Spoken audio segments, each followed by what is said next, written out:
Құранда Алла тағала Фажр сүресінде де айтады ғой, біреулер Алла рызқын кеңейтсе, рызқы мол болса, Құдай мені жақсы көреді деп ойлайды, рызқын тарылтса, Құдай мені жақсы көрмейді деп ойлайды. Яғни Құдайдың оған деген махаббатын, Құдайдың алдындағы дәрежесін осы дүниедегі Алланың оған беріп жатқан рызқымен, соның көптігімен, аздығымен өлшейді.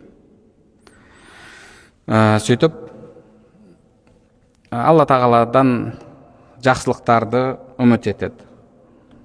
Алла тағала мені жақсы көреді, Құдайдың алдына барсам да, Құдайдың маған дайындап қойғаны бұдан да жақсы деген сияқты осындай ойда болады.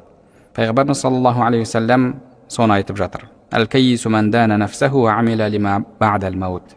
Ақыл иесі бұл дүниеде өзіне есеп беріп, өлімнен кейінгіге дайындық көрген, амал еткен адам дейді.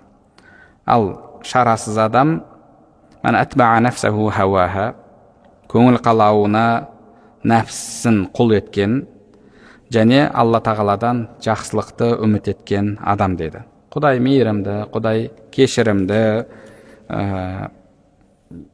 тек қана осындай сипаттарды ғана жаттап алады, ал бірақ әрдайым Алла тағаланың мейірімді, рахымды екені айтылған кезде Алланың азабының ауыр екендігі бірге айтылатындығын елемейді, ойланбайды.